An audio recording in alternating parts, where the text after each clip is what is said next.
Bienvenue dans Un éclair de génie. Aujourd'hui, on reçoit un visage et une voix familière du petit écran. Journaliste, animateur, chroniqueur, auteur, papa. Il a traversé toutes les cases du PAF avec curiosité, bienveillance et une belle dose d'autodérision.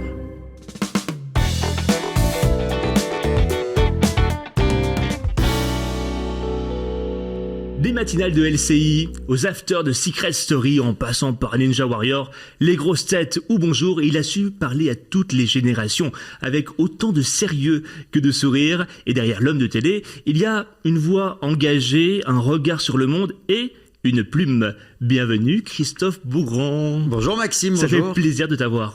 Je suis ravi aussi d'être dans ton sorte petit de salon. Là, on est bien chez cool. toi. Franchement, c'est bien, c'est confort. Tout va bien. Christophe, t'as un rythme de vie intense entre la télé, l'actu, le divertissement, la parentalité. Oui. C'est surtout mon fils le plus dur dans tout ça. Oui, il faut gérer tout ça. Est-ce que tu aurais imaginé un jour que tout ça s'accumule et que tu le vives en même temps? Ah non, mais c'est j'ai la chance d'avoir réalisé tous mes rêves en fait, tous mes rêves de gosse. Moi, je rêvais de faire de la radio, de faire de la télévision et de devenir papa. Et j'ai la chance d'avoir coché toutes les cases. Alors j'ai encore plein de choses à réaliser, mais je me rends compte, je suis très conscient d'être un privilégié. Ouais. Et tu as commencé très tôt à Do FM. Même avant Sur une petite radio locale, quand j'avais 13-14 ans, c'était R2E, la radio de l'Essonne, une petite radio. R2E. Oui, je me suis fait virer au bout de 6 mois parce que je faisais des blagues pas diffusables. J'avais 14 ans, tu vois, déjà ça commençait mal. Quel était le premier déclic médiatique, ce moment où tu t'es dit, franchement, c'est pour moi, je veux vivre ce métier? En fait, je me suis jamais posé cette question-là. Ça a toujours été évident. Le vrai déclic que j'ai eu, c'est quand j'étais tout petit, j'avais 5 ans, en maternelle, en dernière année de maternelle. J'habitais à Nancy quand j'étais petit. On avait été invité avec notre classe sur FR3 Lorraine Champagne-Ardenne. On disait FR3 à l'époque et pas France 3, c'est pour vous dire à quel point je suis âgé.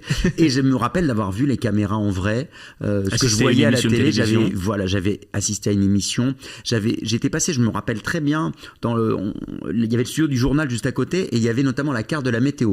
Et à l'époque, on collait des soleils avec des aimants. Mais ouais, je suis une très vieille personne. Et ça m'avait retiré. Je me rappelle d'un truc. Ce souvenir, je l'ai encore alors que j'avais 5 ans. Et je me suis dit, c'est ça que je veux faire, je voudrais être de l'autre côté. Tu es passé par la presse, les coulisses de Télématin, le journalisme pur. Qu'est-ce qui t'a fait basculer du côté entertainment? J'ai toujours fait les deux en fait, parce que j'ai commencé sur des petites radios locales comme je te le disais quand j'avais 13-14 ans. Après sur Ado FM, je faisais à la fois les flash infos et des émissions de déconne avec des petits sketchs que j'enregistrais avec des jeux en direct, etc. Et ensuite effectivement j'ai suivi des études de journalisme. Ma mère m'avait toujours dit qu'il fallait que j'ai un bagage et des études, que je pourrais toujours sur une base. Ouais. Exactement, que je pourrais toujours rebondir si je suis journaliste. Et tu es bien placé pour le savoir, tu es journaliste aussi. C'est vrai que quand on a cette base là, je pense que c'est important. C'est important. Exactement. Et puis je pense qu'on a une façon aussi de travailler différemment. Moi, j'ai toujours écrit mes textes à l'antenne. Je lis pas un prompteur d'un auteur sur lequel j'ai d'un texte que j'ai pas travaillé. Voilà, je pense qu'il y a un truc. T'as un esprit quand même quand t'es journaliste. J'en discutais avec. Moi, j'ai travaillé beaucoup avec des journalistes, avec Nikos, avec Bruce Toussaint, avec Denis Brognard, journaliste sportif. Mais voilà, on a, je pense, un état d'esprit assez similaire. Mais j'ai toujours été aussi un gros déconneur, donc j'ai aussi fait du pur divertissement en parallèle. De l'infotainment finalement. Exactement. Ouais. Tu te souviens de ton premier CDI chez TF1? Oui. C'était à quelle époque? Alors au bout de 4 ans de pige à LCI, j'ai pigé pendant 4 ans, donc dans les années 90. Voilà, dans les années fin 99. Je suis arrivé en avril 99 en stage et j'ai commencé à piger à partir de septembre 99 et donc du coup j'ai eu mon premier contrat en 2003. C'était assez rapide, hein? Ouais, mais ça m'a semblé long, mais ça semble toujours long. Mais mon premier CDI, je l'ai signé assez tôt, mais à l'époque, on pouvait faire des piges, je faisais 22-23 jours par mois pendant 4 ans. Aujourd'hui, on peut plus. C'est-à-dire que là, tu es automatiquement requalifié, ton contrat est requalifié en CDI. À l'époque, les règles n'étaient pas les mêmes. Ouais. Et quand tu l'as signé, tu t'es dit, ça y est, j'ai enfin rejoint le groupe TF1, première chaîne d'Europe. Donc il y a toute une symbolique derrière. Ah ouais, mais quand tu signes contrat, etc., il y a tout écrit. Avec écrit groupe TF1. Oui, moi, c'était mon rêve de gosse. Moi, j'ai rêvé en regardant Ciel Montmardi, Sacrée Soirée, toutes les émissions l'émission les années Dorothée quand j'étais un peu plus jeune. Donc voilà, disons que je me suis pas retrouvé à TF1 par hasard. C'est une chaîne qui me parle. Je pense que moi, l'idée de parler au grand public, de divertir, c'est un truc que j'ai été élevé comme ça. J'ai grandi avec cette télé-là et c'est cette télé-là que j'ai envie de transmettre maintenant. Et quand on voit ton parcours, on ressent une véritable capacité d'adaptation. Est-ce que c'est inné ou est-ce que tu l'as appris? Non, alors je sais pas. Je le ressens pas comme ça. Donc j'imagine que ça doit être inné, je suppose. Dans ce métier, de toute façon, il faut avoir une grande capacité d'adaptation car tout peut arriver à tout moment. Et c'est la chance aussi qu'on a de faire un métier dans lequel on ne s'ennuie jamais parce que tout peut changer du jour au lendemain. Vous vous retrouvez en tant que journaliste à traiter des actualités très différentes. Et comme je fais à la fois du journalisme et du divertissement, je peux tout aussi bien interroger un ministre dans Bonjour que faire un appel au vote pour éliminer Kevin, taper un. Voilà, donc c'est assez. C'est le grand écart. Mais oui, alors ça peut sembler un peu schizophrénique, mais j'ai la chance de travailler dans un groupe qui me permet on va dire, de profiter de toutes ces facettes de ma personnalité. Et justement, tu l'as prouvé en explorant tous les formats possibles à la télé. Actuellement, Secret Story, Ninja Warrior, Bonjour, une carrière multiformat, on le rappelle, chroniqueur, présentateur, joker, animateur de prime, de quotidienne. Comment tu choisis les projets que tu veux défendre? Tu les acceptes tous? Alors, je les accepte pas tous. Longtemps, je les ai tous acceptés. Oui. Parce qu'à un moment donné, quand on te propose des choses qui t'intéressent, que tu as toujours rêvé de faire ça, tu dis oui. Et puis ensuite, en fait, j'ai appris à dire non quand mon petit garçon est né.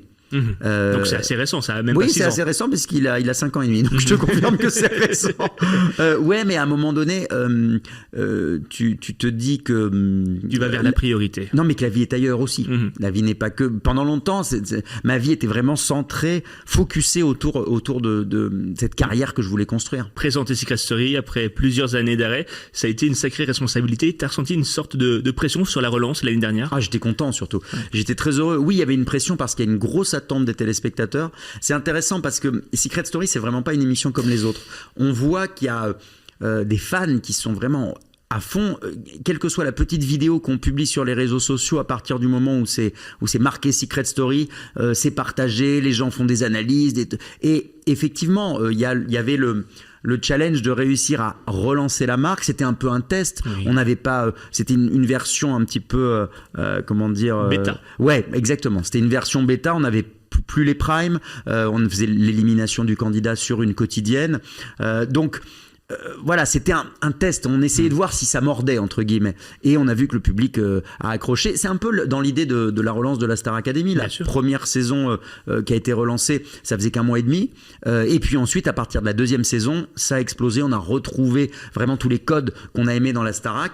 J'espère qu'on va réussir cet exploit-là avec j'ai envie de dire la deuxième saison de Secret, puisqu'on va repartir du reboot de la relance. Mais en fait, c'est la 13e saison. 13e saison.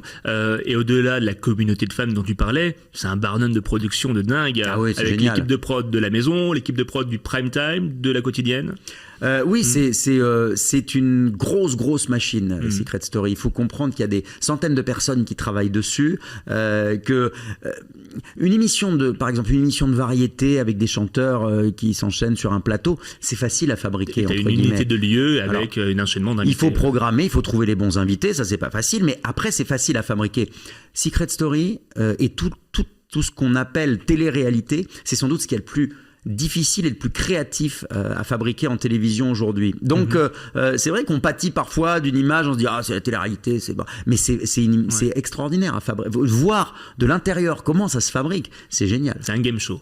Ah ouais, c'est vrai. Et puis tout peut changer parce que les gens pensent parfois, en tout cas les gens qui ne regardent pas, que c'est scénarisé, qu'on donne aux candidats des rôles à jouer, qu'on leur dit ce qu'ils doivent faire. C'est pas ça du tout. C'est exactement le contraire qui se passe.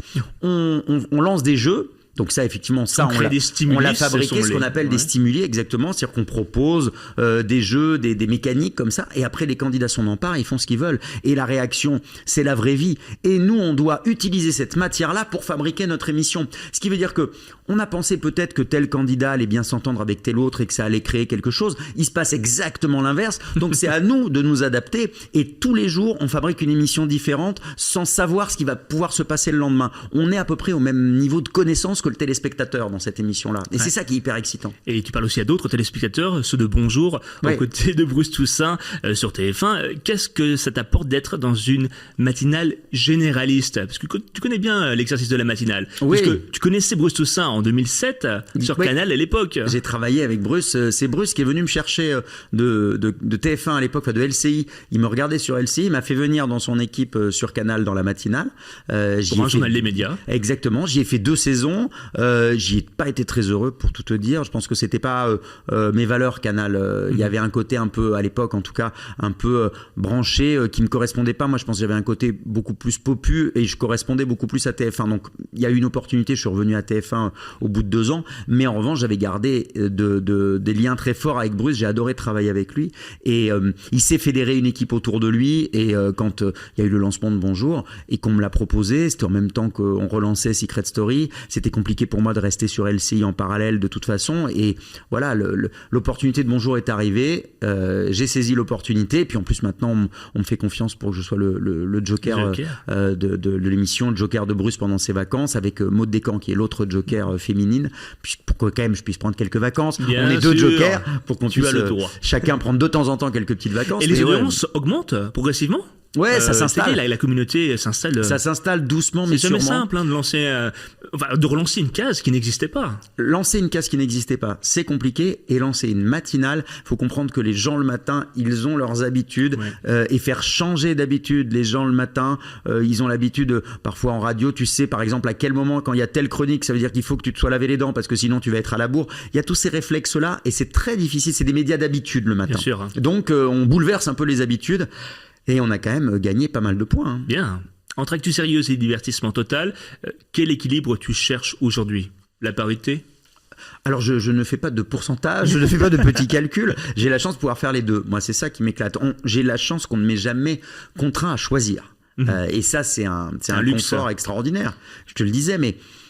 pouvoir avoir sur mon plateau en invité l'invité politique avec Adrien Ginde qui interviewe un ministre et après pouvoir faire Ninja Warrior avec des candidats torse nu déguisés en frites qui tombent dans une piscine et je le fais avec la même envie de partager avec les gens en fait. Totalement. Mais aujourd'hui, pour exister dans le paysage médiatique, il ne suffit plus d'être bon à l'antenne, il faut aussi occuper l'espace. Comment tu gères ton image publique à l'ère des réseaux sociaux? Parce que je ne sais pas s'il faut occuper l'espace. Je l'occupe un peu trop, parfois je suis un peu bavard. Ah ouais? Non, c'est ta personnalité, c'est ta nature. C'est ça, c'est un petit peu exubérant. Non mais il faut montrer qu'on est dans le game, ça fait partie du jeu aujourd'hui. En tout cas, être présent sur les réseaux sociaux, ça fait partie de mon travail. Parfois je suis un peu trop... entier, donc il peut m'arriver de partir sur des débats ou genre de choses et là du coup tout le monde me dit mon mec le premier mais arrête de répondre, tu vois des gens qui aiment pas Secret Story, des fois je réponds, j'argumente, ça n'a aucun intérêt en fait, mais je suis passionné par ce que je fais donc j'essaye de défendre et après je partage beaucoup de choses sur Instagram notamment, je suis assez présent sur Insta et je partage aussi, et là pour le coup c'est lié à mes engagements personnels, des clichés de ma famille, de mon petit garçon Valentin, sans jamais montrer son visage, mais de notre famille, de notre couple avec Ghislain. Et là, c'est dans l'idée vraiment d'essayer de contribuer à faire avancer les mentalités. C'est libérateur de communiquer autour de ta vie privée? Je dirais pas libérateur parce que moi je suis très bien dans mes baskets et je me suis jamais caché de rien. En revanche, je me rends compte dans les messages que je reçois que ça peut être libérateur pour d'autres.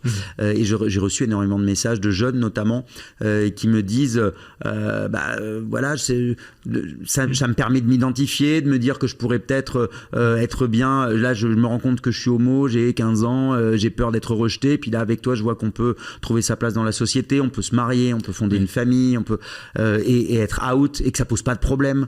Travailler sur la première radio de France, RTL, sur la première chaîne de France qui est TF1. Et en étant totalement moi-même, je me suis jamais... D'autres animateurs, je ne vais pas donner de nom évidemment, mais d'autres animateurs, on l'entend cacher qui ils étaient, certains le font encore. Tu le comprends? Je trouve ça triste, je le comprends, je le respecte, je veux dire, chacun fait en fonction de son passé, de son parcours, etc. Mais en tout cas, de se dire que pour plaire au public, il faut être peut-être différent et créer un personnage, je trouve ça triste. Moi, je n'ai jamais été quelqu'un d'autre que moi-même. Je trouve ça beaucoup trop fatigant d'essayer de fabriquer d'autres choses. Et puis, moi, je le vois comme un devoir aussi par rapport aux autres. Bien sûr. Et ça fait plaisir de te voir au-delà de la sphère privée, mais là, dans la sphère publique, du journalisme au divertissement.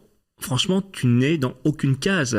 Tu as dû te battre pour faire ce que tu veux, avec non. envie. Non. Tout est venu naturellement. Alors c'est pas venu naturellement, je me suis battu pour avoir des choses, mais j'ai pas eu à me battre pour pouvoir continuer à faire ce grand écart. Oui. Ça, j'ai eu la chance qu'on continue de me faire confiance. Et je pense que mes patrons savent que je suis un gros bosseur, qu'il y a une sincérité dans ma démarche et dans ma manière de travailler, un sérieux aussi, parce que c'est toujours beaucoup de boulot, que ce soit pour du pur divertissement ou pour une émission d'actualité comme Bonjour ou les émissions que je présentais sur LCI, c'est beaucoup de préparation. En principe, ça ne se voit pas à l'antenne. Quand ça a été bien préparé avant, c'est l'idée. Naturel. Mais on bosse beaucoup, mine de rien. Et Secret Story aussi, c'est beaucoup de travail, Ninja Warrior aussi. Et je pense qu'il y a une confiance. Et le public, ça, c'est souvent des questions que me posent parfois des gens du métier ou des journalistes, mais les téléspectateurs, jamais. J'ai l'impression que ça les dérange pas du tout. Ils mettent pas forcément les gens dans des cases. Oui, et puis c'est différents types de public aussi que tu vises en fonction des émissions, des créneaux, des cases.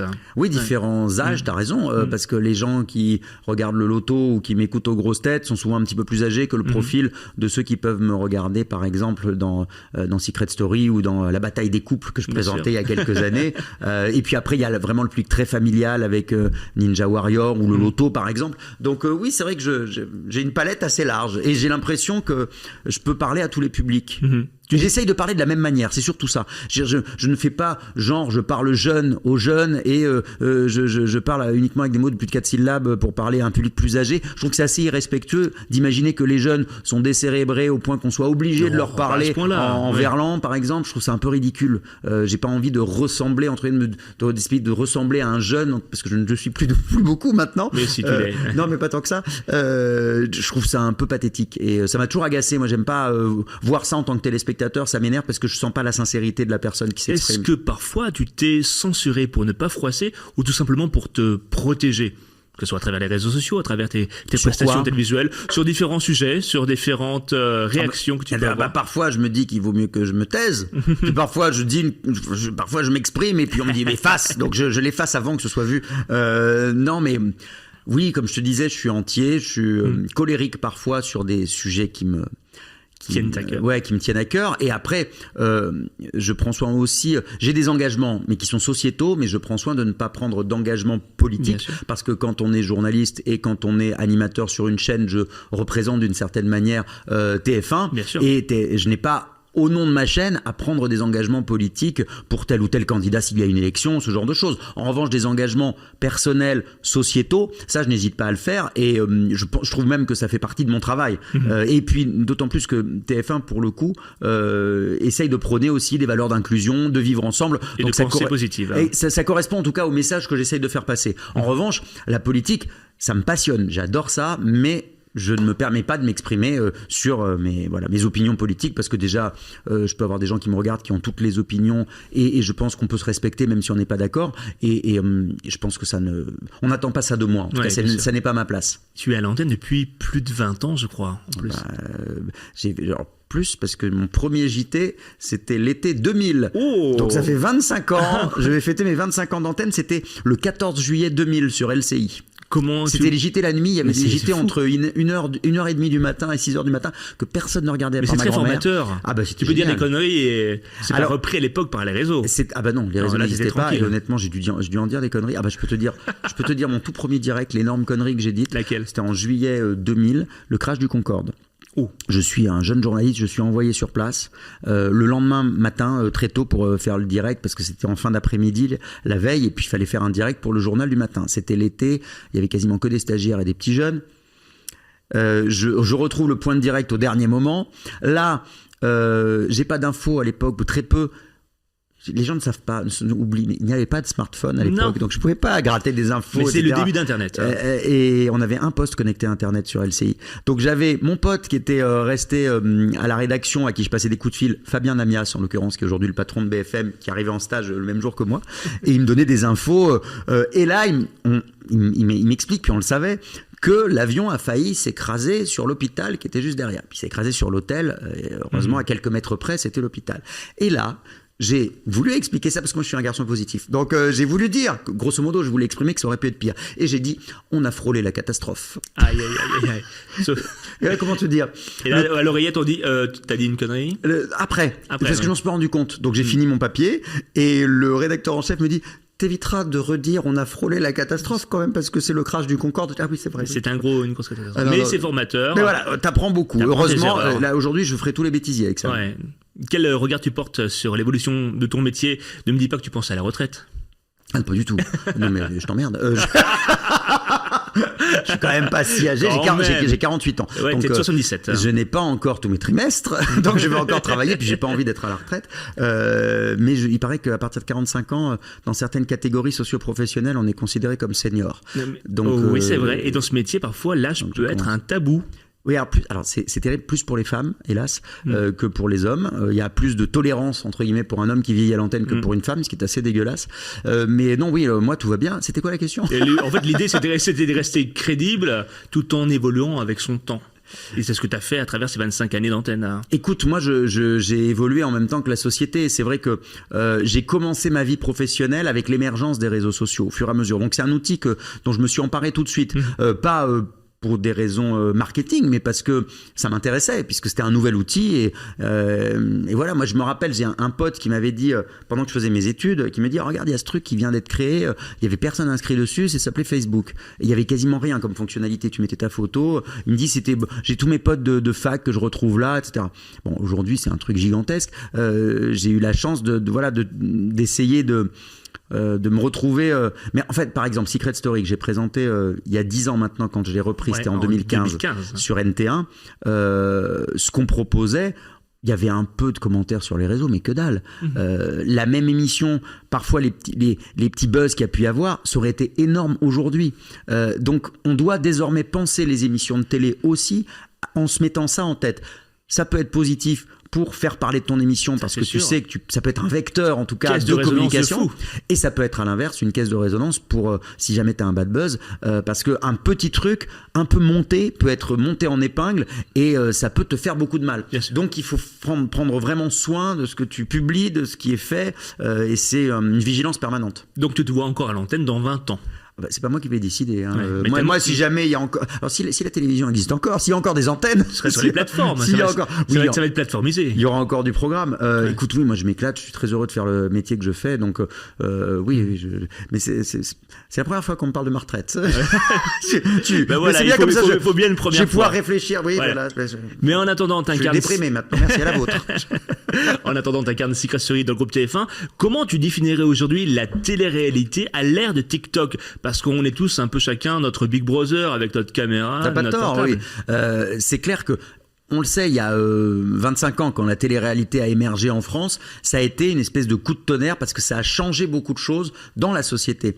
Et puis depuis, effectivement, chacun peut devenir, s'il le souhaite, son propre média. Alors parfois personne ne vous regarde, mais il peut y avoir un petit média comme ça qui se met à prendre une importance et à être vu, regardé au même titre qu'une émission, et parfois plus regardé que des émissions de télévision sur des chaînes hertziennes. Donc c'est à la fois une concurrence et en même temps, je le disais, un vecteur de communication, de transformation, c'est complémentaire. Nous, par exemple, pour Secret Story, l'émission a été re-signée pour TFX, mais en grande partie aussi pour la plateforme TF1+, puisque désormais TF1 se pense vraiment comme le groupe TF1, comme une plateforme à part entière, et les gens, par exemple, la plupart des gens qui ont des Smart TV peuvent arriver directement sur la plateforme. Ça ressemble à une interface type Amazon, Netflix, etc. Et on regarde ce qu'on veut quand on le souhaite. Parfois des programmes en direct, mais aussi les programmes en replay comme on le souhaite.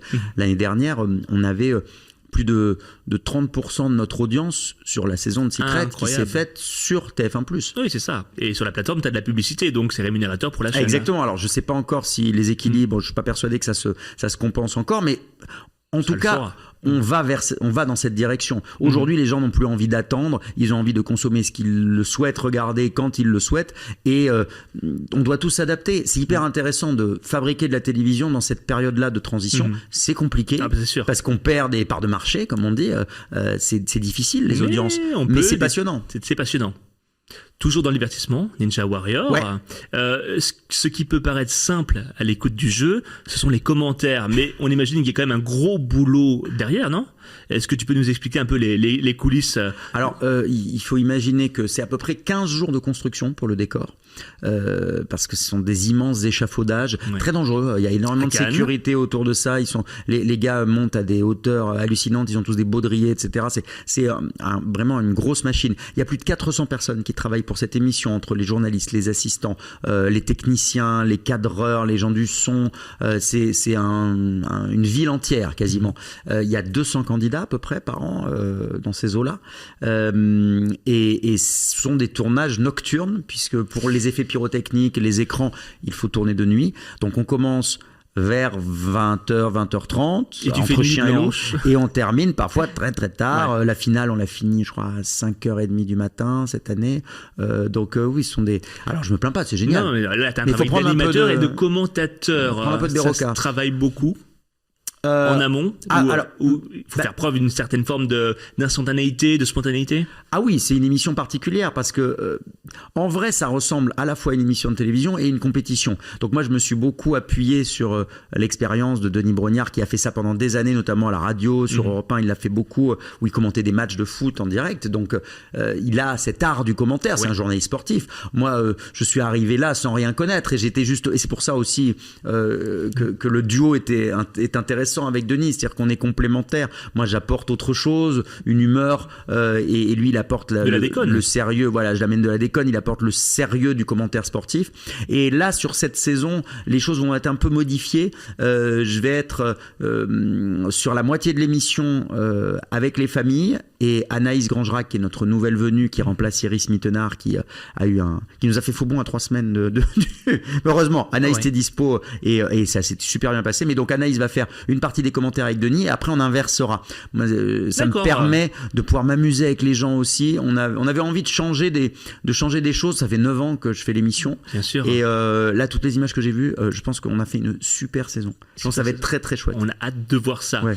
Et maintenant, place à un petit défi à la hauteur du parcours des candidats de Ninja Warrior. Ah bon ? Le jeu légende ou télé-réalité. Je te donne une affirmation. Oui. À toi de me dire si c'est vrai ou c'est juste bon pour la télé. Tu t'es déjà endormi en coulisses d'une émission. Attention, j'ai des infos. Alors oui, réalité, je sais plus laquelle, mais ça va dans les... Ah, oui, si, il y en a eu plusieurs. Il y en a où je me suis endormi parce que j'étais fatigué et je me suis endormi au Zénith quand il y a eu l'émission spéciale de Mesmer. Est-ce que t'étais hypnotisé? En fait, j'étais pas hypnotisé, j'étais dans le public. C'était pas une séquence avec moi, mais le fait qu'il hypnotise des gens, moi, ça m'a fait un effet. Je me suis écroulé, je tombais par terre. Ça t'a apaisé? Ah oui, et il paraît que j'ai dormi pendant 1 heure. Oh mon Dieu. Donc, alors je suis sorti de cette émission, j'étais très reposé. Oui, j'imagine bien. J'ai rien vu par contre. mais c'était... Ouais, non, ça marche très bien. Il est redoutable, Mesmer. Tu as dit non à Danse avec les stars 3 fois. Ah, c'est une légende. Mais si jamais on me le demandait, je pense que je dirais non. Mais on me l'a jamais proposé. Ah, d'accord, ça On marche. ne me l'a jamais proposé, mais j'ai absolument pas de rythme. C'est une catastrophe. Autant dans la voix, pour chanter, quand j'ai fait Masked Singer, je me suis éclaté. Mais alors, j'ai pas du tout. Mon corps ne suit pas du tout. C'est un désastre. Ça arrive. Hein. Donc, c'est pour être éliminé au bout d'une semaine, c'est pas la peine. Tu rêvais enfant de présenter le loto. Non, mais non, ça. Alors, même pour être précis, ce qui me faisait peur, c'était le tac au tac. Ah, parce que il y a beaucoup trop de chiffres. Oui, exactement. Et il fallait, je me rappelle, les présentatrices donnaient, tu vois, elles faisaient 5842, 5 millions, machin. Et là, je me dis, c'est trop compliqué, on peut pas. Moi, je savais pas prononcer autant de chiffres. Donc, ça me faisait très peur. Aujourd'hui, j'y arrive. Après, c'est entre 1 et 49. Donc je maîtrise à peu près, je m'en sors. On t'a déjà proposé un rôle dans une série policière? Non, jamais. J'ai fait des petits guests. Dans Les Mystères de l'amour. Dans Les Mystères de l'amour. Joséphine Ange Gardien. J'ai joué un majordome fantôme le jour du mariage de Hélène Rollès, quand même. Quand même. Voilà, c'est un hommage à l'univers AB qu'on a tant adoré. Exactement. Mais non, on ne m'a jamais proposé de rôle dans un film policier. En ce moment, plein de gens me proposent du théâtre. Oh. Et tu acceptes pas? Non, pas pour l'instant. Au début, je voulais pas du tout. Et aujourd'hui, je réfléchis. Laurent Ruquier m'a dit il y a quelques années, je suis sûr que tu y viendras. Il en écrit beaucoup. Oui, alors il m'en a pas proposé encore. Il m'a fait lire un truc il y a pas très longtemps. Mais c'était plus pour avoir mon avis. Mais j'ai un respect infini pour les gens qui font ce travail. Et je suis vraiment pas convaincu d'en être capable. Après, tout s'apprend. Mais peut-être un jour, là je travaille beaucoup donc c'est difficile, mais peut-être un jour je me laisserai convaincre. Deux dernières questions, légende ou télé-réalité. Est-ce que dans Secret Story, une séquence a vraiment été coupée au montage? Un candidat qui tente de tricher en écrivant les secrets des autres dans un carnet dissimulé dans une chaussette. Alors ça on me l'a raconté. Je crois que c'était Pierre, le fameux candidat. Il me semble que c'était en saison 9 ou 10. Mais je n'ai jamais su si c'était vrai ou c'était une fausse rumeur. Paraît-il, il aurait vu une feuille de la production avec les candidats, avec la liste des secrets. Juste avant de rentrer. C'était un bug, une erreur. Il aurait vu un document mais en revanche, il n'avait que la liste des secrets. Il ne savait pas à qui était quel secret. D'accord. Et à un moment donné, il a fait une proposition, il a buzzé quelqu'un sur un secret, c'était pas la bonne personne, mais l'intitulé était très juste, alors que ça faisait genre juste 8 jours qu'ils étaient dans la maison. Donc ça donnait la puce à l'oreille. Donc les gens ont trouvé ça très louche, donc voilà. Mais je sais pas exactement comment les choses se sont terminées. Mais effectivement, j'avais entendu parler de ça, mais ça remonte à il y a 10 ans. On est d'accord. Et enfin, est-ce que tu aurais pu à 20 ans participer à une émission d'enfermement? Si ça avait existé, j'aurais adoré. Ah ouais? Ah ouais, ça m'aurait éclaté, mais je suis arrivé un tout petit peu trop tôt. 20 ans, c'était en 97. La télé-réalité est arrivée en 2000. Bon. Donc j'étais arrivé un peu trop en avance, puis j'aurais peut-être pas été pris, mais j'aurais adoré.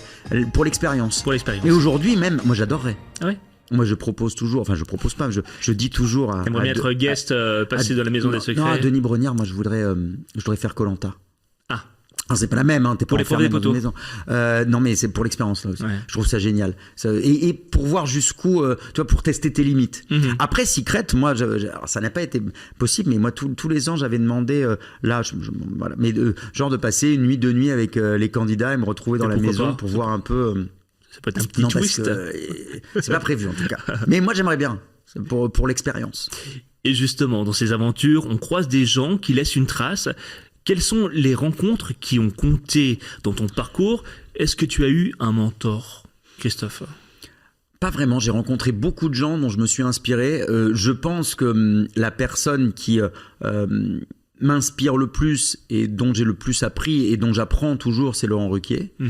Parce que avoir la chance de travailler avec un mec comme Laurent Ruquier, déjà il est d'une générosité incroyable, je pense que tout le monde le sait, donc je vais pas répéter ça, c'est un peu tous les gens qui font partie de sa bande le disent, mais ce qui est extraordinaire quand tu es animateur, c'est de voir comment il travaille, comment il monte son émission en temps réel. Parfois on est en train de discuter entre nous dans l'émission, voilà, et on le voit qui appuie sur un bouton et il parle à la régie et il dit bon voilà, tu raccourciras, ça tu enlèves. Il monte l'émission en même temps réel. Et il parle à la régie en même temps avec une autre oreille de je ne sais quel cerveau et il arrive à te relancer parce qu'il a quand même entendu ce que tu as dit. Non, c'est une machine, il est extraordinaire. Et puis Nikos aussi beaucoup. Nikos, c'est une sorte de parrain, je dirais. Je sais que quand j'ai un doute ou une question, quelque chose, des fois il m'est arrivé de lui envoyer un texto et ce qui est génial, c'est un jour je lui envoie un texto, j'attendais une réponse pour un truc. Il m'a répondu, il était à 3 minutes de rentrer sur le plateau, c'était sur une demi-finale de The Voice en direct et il m'a répondu juste avant. Je dis mais arrête, t'as ton émission. Il me dit t'inquiète Lou, je suis là. Mais c'est génial. Il y a beaucoup de gens bien dans ce métier. Faut pas croire. Il y a beaucoup d'émissions qui disent que les gens se détestent. Et j'imagine que tu es resté proche avec certains de tes collègues. Donc l'amitié, elle est possible. Oui, j'ai rencontré plein de gens formidables. Moi, Denis, c'est devenu vraiment un pote que je vois sous. Denis Brognard. Oui, tu vois, je fais du name dropping. Denis Brognard, c'est vraiment devenu un pote que je vois régulièrement. Beaucoup de gens, des grosses têtes. On est vraiment une bande de copains. Il y a plein de gens. Ma meilleure amie qui s'appelle Sandra, qui travaille à LCI, qui est chroniqueuse à LCI maintenant, c'est moi qui l'ai pistonné. Je l'ai rencontrée, elle était productrice de mon émission de radio il y a quelques années sur Virgin. Donc oui, c'est un métier c'est un métier de passion et de passionné. Et du coup, tu rencontres plein de gens qui partagent quand même des valeurs. Donc, c'est beaucoup moins un monde de salauds et de crabes, de requins, qu'on veut bien le dire. Est-ce que tu es devenu mentor à ton tour ? Pas encore, je suis pas sûr d'être un exemple à suivre. Mais non, mais en tout cas, il y a des gens que je suis. Il y a un jeune homme, notamment, qui s'appelle David, qui était mon stagiaire à l'époque sur Canal+, qui aujourd'hui, qui ensuite est devenu journaliste à 50 Minutes Inside et que je continue de suivre. Un autre jeune avec qui j'ai beaucoup bossé et que j'avais formé, qui s'appelle Joseph, qui était mon caméraman avec qui on bossait sur Inside. Là, je travaille beaucoup avec avec un jeune stagiaire qui maintenant est journaliste dans l'équipe de Bonjour, qui s'appelle Kelvin, qui est un mec brillant, qui je pense va c'est un gars sur qui on va compter dans l'avenir. Il fait pas d'antenne encore, je sais qu'il aurait envie d'en faire. Donc moi, c'est génial de pouvoir passer le témoin. Alors, je suis le mentor de personne, mais en revanche, essayer de transmettre la passion que j'ai et ce goût du travail. Je suis hyper chiant en fait. Bien fait. Je suis très exigeant. Très précis, je sais ce que je veux et donc je peux être un peu, mais il est très gentil, hein. Je sais pas gueuler, donc du coup on ne respecte pas assez, mais c'est pas grave. Ouais, en tout cas transmettre ces valeurs-là, ça me plaît. Quand t'es pas à l'antenne ou sur un tournage, tu fais quoi? Je cuisine, j'adore faire la bouffe. Un vrai top chef. Alors pas toujours, mais en tout cas j'adore cuisiner. Je fais un peu de sport, je m'occupe de ma maison et puis je fais beaucoup de choses avec mon petit garçon maintenant. Ton vrai plaisir, aujourd'hui ta vraie passion, c'est la parentalité. Ouais, c'est ma famille, c'est ma maison, c'est ma vie de famille, oui, ça c'est sûr. Ouais. Et mon petit Valentin qui m'occupe beaucoup, qui a 5 ans et demi, qui m'a traîné au concert de Chantal Goya il y a quelques jours. Comme quoi, ça traverse les générations. Hein. En fait, je crois que c'est moi qui l'ai traîné au concert de Chantal Goya. J'avais envie d'y aller. Mais c'était génial. Bien sûr. À 82 ballets, elle est incroyable. Les chanteurs, les chanteuses, elles chantent. Enfin, disons. Non, elles chantent en playback, mais c'est pas grave. C'est pas grave. Mais il y a tout l'univers, les tableaux, les orchestrations. Les danseurs, les danseuses, les décors. C'est génial. Il était comme ça. Et je me rends compte que la transmission, là encore, c'est génial. T'es plus casanier ou tu carbures à l'adrénaline? Alors, j'ai beaucoup d'adrénaline au boulot, donc dans ma vie perso, je suis beaucoup plus casanier. Moi, je sors pas en boîte, ça me fatigue. Moi, j'aime pas me coucher tard. Je suis une vieille dame, en fait. Est-ce qu'il y a un rêve un peu fou que tu n'as pas encore accompli de ton côté? Non, je crois pas. J'ai la chance d'avoir... je crois que le rêve le plus fou que j'avais, c'était un jour de pouvoir réaliser le fait de devenir papa. Oui. Et la naissance de mon petit garçon, ça a été la chose la plus incroyable, la plus extraordinaire que j'ai pu vivre et que je souhaite à tout le monde, parce que devenir parent, c'est un shoot d'amour absolument incroyable. Donc voilà, je ferais pas mieux. Oui, ça c'est sûr. Je ferais pas mieux. Donc c'est très bien. Le reste, j'ai plein de projets, j'ai envie de faire plein de choses, mais tout tourne autour de Valentin maintenant. Parce qu'au-delà des plateaux, tu as aussi pris la parole sur des sujets plus intimes et engagés. Tu as toujours assumé ton homosexualité à la télé. Quel regard tu portes sur l'évolution des mentalités dans le PAF ? J'ai l'impression que ça va plutôt dans le bon sens. Oui, les choses ont évolué. Ouais. Ben, pendant longtemps, j'ai jamais vraiment su si c'était de l'autocensure ou si on disait, on faisait passer des messages aux gens, mais en tout cas, il y avait très peu de visibilité. Il y avait des personnalités homosexuelles à la télévision, mais elles n'en parlaient pas. Et en même temps, parfois même, elles posaient parfois avec des femmes pour faire comme si, tu vois, pour être bien vu, pour être ce qu'on appelle le gendre idéal. Je pense qu'on peut être gendre idéal tout en ayant un mari. Hein. C'est pas un problème, ça, c'est pas un souci. Non, je pense que en télévision, on peut pas vraiment tricher. Il faut être soi-même. Et quand tu es toi-même, les gens s'attachent à toi ou pas, mais en tout cas pour les bonnes raisons. Et moi, je pense que ça fait partie, d'une certaine manière, de mon devoir. J'ai eu la chance qu'on me laisse être qui j'étais, et aujourd'hui le fait d'en parler, si ça peut aider des jeunes à s'assumer tels qu'ils sont, si ça peut aider des familles aussi et des mamans peut-être ou des papas ou des papis, des mamies de me voir à la télé et de dire bon bah voilà il est homo et alors c'est pas un problème, donc si mon petit-fils ou si mon fils est homosexuel ce sera pas un problème. Essayer de mettre un peu de normaliser la chose, dédramatiser, effectivement entre guillemets normaliser, j'aime pas trop ce mot normal, mais on se comprend, de banaliser en tout cas. C'est-à-dire que c'est une donnée parmi d'autres, c'est pas ce qui est constitutif le plus de ma personnalité. Je fais plein d'autres choses, ça fait partie aussi, donc j'ai pas à le cacher. D'autant qu'il y a 20 ans tu présentais déjà une émission sur Pink TV. Exactement, la première vraie émission de télé de divertissement que j'ai pu faire, c'était une émission qui s'appelait Le 7, c'était la quotidienne de Pink TV, et en même temps c'est pour ça le grand écart a commencé tôt, je faisais les JT sur LCI et en même temps j'avais des drag queens sur mon plateau sur Pink TV. Dingue, et comme quoi c'est possible. C'est possible. Et dans ton livre Fils à papa, tu racontes ton parcours de père avec beaucoup de tendresse et de franchise. Est-ce que la parentalité t'a transformé dans ton rapport au métier ? Je pense que je suis plus apaisé. Ouais. Après je suis toujours passionné par le métier que je fais, j'ai toujours envie de faire des choses. Je pense que ça permet de relativiser beaucoup de choses, les échecs comme les succès. y a des choses plus importantes en fait. Bien sûr. Et il y a quelques années, je pensais que c'était ça qui était le plus important, et en fait non. Donc il y a des priorités. c'est important aussi, mais ça fait une grande partie de mon épanouissement aussi personnel passe par le métier que j'ai la chance d'exercer. Mais mon petit garçon, c'est vraiment la priorité. Donc oui, ça permet de prendre un peu de recul. Tu t'engages aussi contre l'homophobie, Ouais. pour les droits LGBT+, contre l'abandon des animaux. Finalement, tu donnes du sens à ta notoriété. Pour moi, c'est évident aussi. Quand tu as une notoriété, tu es très sollicité. Il y a beaucoup d'associations qui font appel à toi. Toutes les semaines, même. Parfois plusieurs fois par semaine. Tu peux pas t'associer à tous les combats, même si ça ferait plaisir aux gens. Mais à un moment donné, il faut que ce soit cohérent. Faut faire des choix. Voilà, moi, il y a 3-4 choses vraiment qui me tiennent à cœur. Il y a le combat contre l'homophobie. Il y a finalement assez peu de personnalités médiatiques qui prennent en charge ce combat-là. Le harcèlement scolaire, qui est lié quand même au harcèlement homophobe. En tout cas, c'était lié pour moi, et c'est souvent lié aussi, pas toujours évidemment, mais on estime dans les sondages que c'est la première cause de harcèlement. Donc c'est quand même un sujet important. Il y a effectivement les animaux de compagnie. Là encore, il y a assez peu de gens qui en parlent. Il y a plein de gens qui ont une vision en disant bon voilà, quand t'aimes les animaux, t'aimes pas les hommes, ou il y a une vision un peu archaïque, t'aimes pas moi en l'occurrence, mes animaux domestiques font partie de ma vie, et ça fait 4 ans ou 5 ans maintenant qu'on est avec Karine Ferry ambassadeur de la journée mondiale contre l'abandon des animaux de compagnie, car la France détient ce triste record de champion d'Europe d'abandon des voilà, moi mon chien, mon chat, ils font partie de la famille, donc c'est cet amour là que j'ai envie d'essayer de faire passer. Et puis aussi la lutte contre le cancer. J'ai perdu mon papa très jeune, il avait 53 ans, moi j'en avais 24, d'un cancer, et c'est vrai que voilà, il y a pas mal, il y a une journée notamment, enfin une semaine entière notamment consacrée à la lutte contre le cancer avec TF1, et je fais partie des visages de cette campagne. Pour la sensibilisation au plus grand nombre. Exactement, pour moi ça fait partie du boulot aussi, quoi. Alors je veux pas non plus être le gars moralo qui donne des leçons à la terre entière. L'idée, c'est d'essayer de faire passer des messages. Si on peut utiliser notre notoriété pour faire passer quelques messages qui nous semblent utiles, c'est bien, mais sans effectivement vouloir donner de leçons et tirer les oreilles des gens.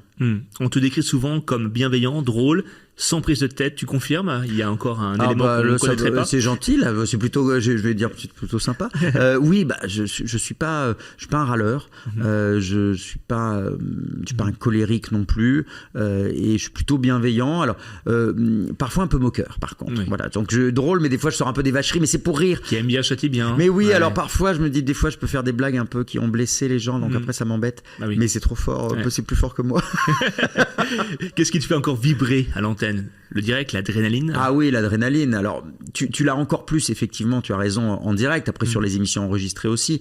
Mais moi, ce qui m'éclate, c'est aussi ce retour qu'on a maintenant, grâce aux réseaux sociaux notamment, et tu peux avoir un retour direct sur ce que tu fais, et tu vois les messages qui passent pas, tu vois ce qui est compris, ce qui n'est pas compris. C'est un vrai travail qu'on fait ensemble avec le téléspectateur. Tu arrives à rester zen face aux critiques ou aux réseaux sociaux parfois violents? Parce que toi, tu n'hésites pas à répondre. Alors, je bloque quand c'est extrêmement agressif et insultant. Quand il y a des choses par rapport à l'homosexualité ou des questions même malvenues, j'essaye d'y répondre parce que je me dis ça peut être lu aussi par plein de gens et contribuer à faire comprendre des choses. Et puis après, de manière plus concrète sur mon métier, les critiques, sauf quand elles sont très agressives et insultantes, où là c'est un autre problème, mais quand elles sont constructives, c'est hyper intéressant. D'ailleurs, on s'est beaucoup appuyé sur les réactions des téléspectateurs quand on a fait le reboot, la relance de Secret Story, pour fabriquer et proposer cette nouvelle saison. Parce que on fait de la télévision pour les gens qui nous regardent. Le vrai patron, c'est celui qui est derrière sa télé, qui nous regarde et qui nous regardera pas si ça lui plaît pas. Donc il faut être à l'écoute. Alors parfois on peut pas tout faire, parfois il y a des problèmes budgétaires qui font que on peut pas satisfaire toutes les envies, tous les désirs des téléspectateurs, mais en tout cas les écouter, savoir ce qu'ils veulent, essayer de comprendre, faire le tri et proposer au maximum quelque chose qui va leur plaire. Bon, j'ai envie de parler un peu d'anecdotes de tournage. Tu sais ma passion pour la télé, comme toi, et pour les médias. Christophe, est-ce que tu as déjà vécu des galères ou des moments improbables en plateau? Que tu en as fait des heures d'antenne? Alors j'en ai fait des heures d'antenne. J'en ai déroulé du câble, madame. Alors oui, la plus grosse galère, mais ça reste un excellent souvenir pour moi. C'est l'année dernière, je présentais Bonjour et il y a eu, je sais pas si vous vous rappelez, il y a eu une gigantesque panne informatique dans le monde entier qui a impacté TF1 aussi. Exactement, à cause d'une mise à jour de Microsoft, je crois. Et nous, on était à 10 minutes de prendre l'antenne, tout a planté. tout a planté. On ne pouvait pas lancer le générique, on ne pouvait pas lancer d'images, de reportages, etc. Donc, moi, à 6h55, j'étais censé prendre l'antenne, ça n'a pas commencé. Et puis, au final, on s'est réunis avec le producteur de l'émission, le rédacteur en chef, qui étaient tous des remplaçants, c'était les vacances. Hein, donc, on n'était que avec des équipes bis. C'est ça qui était génial. Mais tout aussi professionnel. Mais des gens qui avaient un peu moins l'habitude de manier cette émission-là. Donc, il faut que ça leur arrive à eux en plus. Et là, on a décidé de prendre l'antenne parce que c'est notre boulot de prendre l'antenne et d'expliquer ce qui se passait, puisqu'on a compris après que c'était une panne mondiale. Et donc, ça faisait aussi partie d'un phénomène d'actualité qu'on racontait. Mais on n'avait plus de générique. On pouvait pas lancer de reportage. Donc, les journalistes sont venus en plateau, ceux qui avaient préparé les sujets pour le matin sont venus en plateau pour les raconter à l'antenne. Et c'était... Moi, ça a resté un souvenir génial parce que, grosso modo, j'ai dit bonjour, j'ai expliqué aux gens, écoutez, voilà, on a une gigantesque panne, on vous accompagne, on est sur TF1 en direct, on vous raconte ce qui se passe. J'étais avec ma camarade Anne-Chloé Beauté, qui faisait aussi la remplaçante pour les JT, avec qui j'avais présenté pendant 3 ans la matinale de LCI, donc on avait cette complicité, ça nous a beaucoup aidé aussi. Et on a fait... plus de 2 heures d'antenne, on pouvait même pas lancer de pub, rien ne partait. Donc on n'arrêtait pas. Et à un moment donné, il nous fallait trouver un invité. Donc il y a une programmatrice qui allait chercher un invité qui sortait du plateau d'LCI. Je me suis retrouvé avec un invité qui n'était pas prévu, avec Marie Chantrel, intervieweuse politique. On avait Sandrine Rousseau qu'on était censé avoir 7 minutes, qu'on a eu pendant 20 minutes, parce que du coup on avait pu lui poser plein de questions. Elle a dit écoutez, je reviendrai quand il y a une panne, parce que j'ai eu le temps de parler, c'était super. Et voilà, c'est un truc, c'est une adrénaline géniale. C'est un moment de télé. Ça n'a pas du tout été du stress. Enfin, ça a été un stress parce qu'il y a de la pression, mais après, je pense qu'il faut expliquer aux gens ce qui se passe. Et on a été finalement l'illustration de cette panne mondiale qui existait. On a montré aux gens ce qui se passait. Et le lendemain, on a été très surpris. L'audience était très bonne. Bravo. Donc, ça veut dire que les gens ont accepté qu'on propose un truc qui était quand même vraiment en version dégradée, on va dire, parce que il n'y avait pas d'illustration musicale, pas d'image, etc. Les chroniqueurs racontaient des choses qu'ils étaient censés montrer, mais il n'y avait plus les images, donc tout était raconté. Ça reste une expérience géniale. Et à l'issue de l'émission, Thierry Tuillier, le patron de l'info, est venu nous féliciter. Et on a même Rodolphe Belmer, qui n'était pas encore parti en vacances, on était aux alentours du 20 juillet, le patron de TF1, qui est descendu nous féliciter, nous applaudir. Et voilà, c'est un moment dont je me rappellerai, parce que ça n'arrive jamais, ça n'est jamais arrivé. Et on a tenu l'antenne et on a fait notre travail. Bravo. Un moment de direct, un souvenir de direct où tu t'es dit, là, je perds le contrôle. Alors sur Secret, ça a pu arriver. Sur Secret, ça a pu arriver. Il y a une fois où je me suis dit, j'avais vraiment perdu le contrôle. C'était dans une émission, le débrief, c'était un talk show qu'on faisait dans la foulée des quotidiennes avec des invités. Et il y a un candidat qui avait été éliminé de l'émission qui s'est mis à être odieux. Et il était odieux avec tout le monde, etc. Et en fait, j'ai appris après que c'était un piège de la production et que j'avais été piégé comme une espèce de 1er avril. C'était pas le 1er avril. Et en fait, il me disait des trucs horribles. Je dis, mais vous pouvez pas dire ça. Mouche t'a piqué. Et là, je devais essayer de contrôler l'antenne. Je dis, on est en direct, on peut pas. Et il y avait une panne d'écran de retour ce jour-là, mais en fait il n'y avait pas de panne, c'est simplement que sur l'écran il y avait écrit Christophe Beaugrand est piégé actuellement en direct. Il fallait pas que je le voie, ils avaient tout pour que les téléspectateurs comprennent que c'était une supercherie contre moi. Il y a que dans une émission comme Secret qu'on peut faire des trucs pareils. Alors on fait ça avec les candidats. Moi ils m'ont piégé l'année dernière, ils m'avaient fait croire que comme tout le monde, je pensais comme tout le monde que la voix allait changer, était virée, enfin prenait sa retraite. Mais non, je l'ai appris pendant l'émission comme les téléspectateurs. Et ils sont taquins à la prod chez Endemol. Mais c'est génial. C'est drôle. Et à l'inverse, un moment de pure grâce que tu n'oublieras jamais. J'ai fait un petit tour dans ta biographie. C'est vrai que qu'est-ce que tu en as présenté des émissions. J'ai fait plein de trucs de grâce, je sais pas. Ça... Tu sais, au moment où tu présentes, tu dis waouh, je suis bien, je suis à ma place. Ce sentiment de satisfaction. Ouais, alors je dirais que peut-être mon premier direct sur Secret Story, parce que j'avais un stress pas possible, c'était la saison 9 en prime time sur TF1, mon premier direct tout seul, et là t'as le double écran qui s'ouvre, t'as la fumée, c'est Johnny Hallyday au Stade de France, tu vois.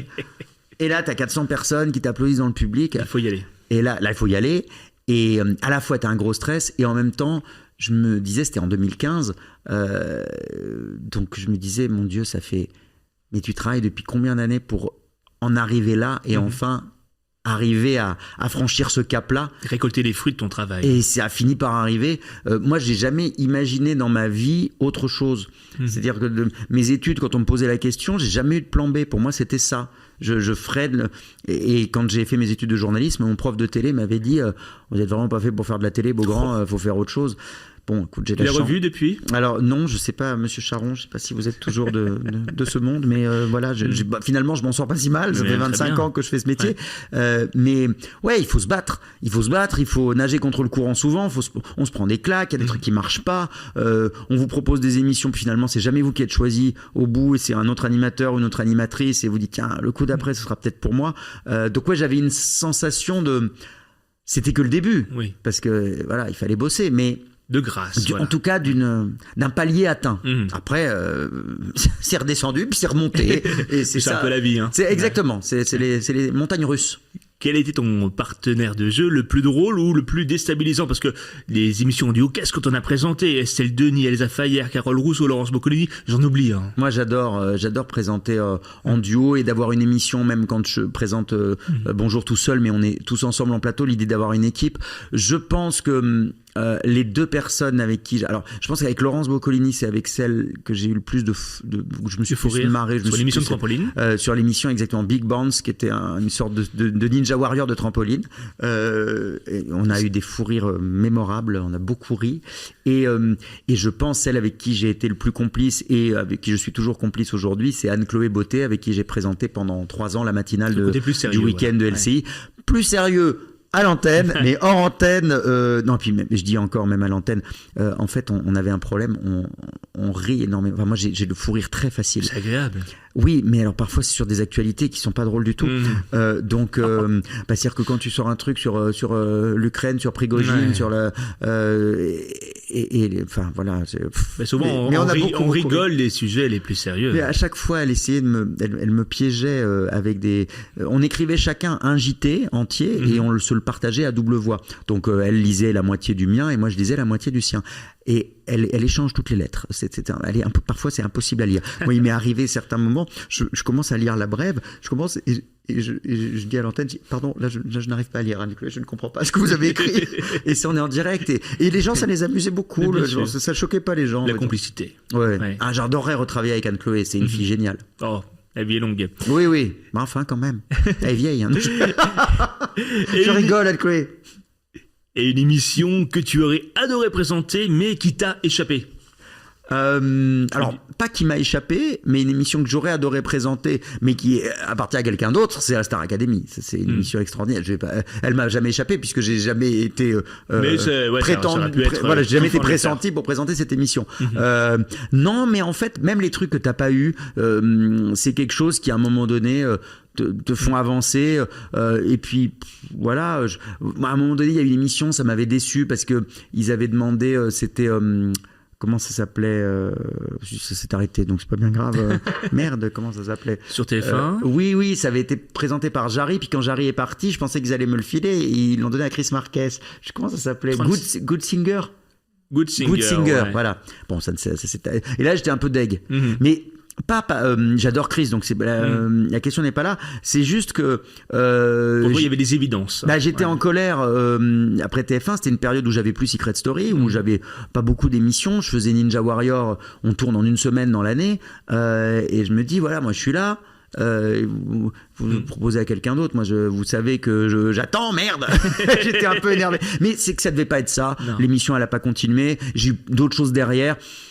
Les échecs que tu as à un moment donné, ça t'ouvre aussi d'autres portes. Ça m'a permis aussi, quand Secret s'est arrêté, que j'ai eu moins de propositions sur TF1, de développer beaucoup de choses sur LCI. Et je pense que mon image aussi dans le métier et en interne à TF1 a évolué parce qu'on m'a un peu plus prise au sérieux sur des émissions un peu plus carrées, on va dire. Oui, il y a eu Mediasphère sur LCI. Il y avait Mediasphère sur LCI. Donc voilà, il y a plein de choses. Si jamais j'avais pas eu ces années d'LCI, jamais Thierry Tuilienne m'aurait proposé de faire les remplacements de Bruce Toussaint dans Bonjour, par exemple. Donc je pense que voilà, les portes qui peuvent se fermer parfois, t'en ouvres beaucoup d'autres. C'est juste que de temps en temps, tu t'énerves un peu, mais dans ce métier, il faut se préparer à toutes les situations. Exactement. Ouais. Et surtout, tout peut rebondir très très vite. Et bien justement, on va jouer à plus vite que l'éclair. Des questions courtes, des réponses éclairs. Prêt? Oui, parce que je suis trop bavard, donc là je fais gaffe. Ton plaisir coupable télévisuel? Coupable? Plus belle la vie. L'invité que tu redoutes le plus en plateau. Eric et Ramsey, parce que j'ai déjà eu dans 50 Minutes Inside, c'était Ça va dans tous les sens. c'était une catastrophe. Donc ouais, Eric et Ramsey, parce qu'ils sont intenables. Un kiff secret, mais avouable. Un kiff secret mais avouable. Manger un pot entier de Ben & Jerry's en regardant une connerie à la télé. Ça fait du bien. Ouais, mais après t'as honte. Mais c'est avouable. mais c'est réconfortant. C'est avouable, parce Ouais. que j'ai des kiffs pas avouables, tu vois. Un métier que tu aurais adoré faire hors caméra. Restaurateur. Tiens, Ouais. Peut-être un jour. qui sait? Qui sait. Ton remède anti-stress à main indirecte. Mon remède anti-stress à moi indirect, caresser ma chienne, parce que très souvent Tu viens avec ta quand chienne, elle est là parce que sinon c'est compliqué, je l'amène très souvent à Secret Story, elle était toujours là et ça me détend beaucoup d'avoir Madame avec moi. J'avais Colby avec moi, mon chien précédent dans les saisons précédentes de Secret, et là l'année dernière Madame était avec moi et Madame sera de nouveau là cette année parce qu'ils sont dog friendly chez Endemol. Madame, hein, c'est le nom de ton. Oui, ta pardon, chienne, c'est le nom hein, de on ma est chienne, d'accord, elle s'appelle Madame, elle est très mignonne. Ton emoji le plus utilisé. Aubergine. J'étais sûr que t'allais sortir ça. Voilà, j'ai mon attaché de presse qui me regarde. Là, elle me dit non, ça, tu ne peux quand pas. même, quand même pas. Non, mais c'est pour Smiley rire. clin d'œil, voilà. C'est pour rire, c'est un smiley rire avec des Rire, larmes. voilà. J'ai pas dit. Enfin bref. Un générique qui te met en joie. Côte Ouest. Oh. Le générique de Côte Ouest. Côte Ouest, le long du grand Pacifique. Tu sais que j'arrive grâce à un VPN, à voir les épisodes de Côte Ouest qui sont sur un site américain. Ah ouais, parce que. Mais en anglais. Aucune plateforme n'a encore. Mais non, c'est scandaleux. Usé le mettre en place. Mais personne n'a osé. Non, parce que Osé. j'étais fan de Côte Ouest. Mais il faut oser. C'est sûr. Le message que tu aimerais transmettre à ton fils plus tard. Il faut croire en ses rêves, mais il faut bosser. Et ta plus grosse fierté pro. Écoute, ma plus grande fierté professionnelle, c'est d'être toujours là, parce que c'est un métier difficile où les places sont chères et j'ai la chance d'avoir construit quelque chose avec le public. Donc c'est ça ma plus grande fierté, d'avoir réussi à bâtir une relation avec les gens. Christophe, ta trajectoire prouve qu'on peut être à la fois sérieux et accessible, engagé et populaire. Quel message tu veux faire passer à celles et ceux qui rêvent de faire ce métier ou simplement croire en leurs rêves? Et te regarde. Alors, tu veux que je regarde la caméra du coup? Vous êtes très nombreux à m'envoyer des messages régulièrement. Vous rêvez de faire ce métier, et je comprends. Moi, quand j'étais petit, je rêvais de faire ce métier, mais sauf qu'à l'époque, il n'y avait pas les réseaux sociaux. Donc, quand j'écrivais à mes animateurs préférés, c'était des courriers, et puis ils répondaient jamais. Et j'essaye de leur répondre à ceux qui m'écrivent. Donc, je vous le dis aujourd'hui. Ne laissez personne vous dire que vous n'êtes pas fait pour ceci ou pour cela. Ne laissez personne vous gâcher votre chance. Croyez en votre étoile, mais surtout, ne comptez pas vos heures. Bougez-vous le cul.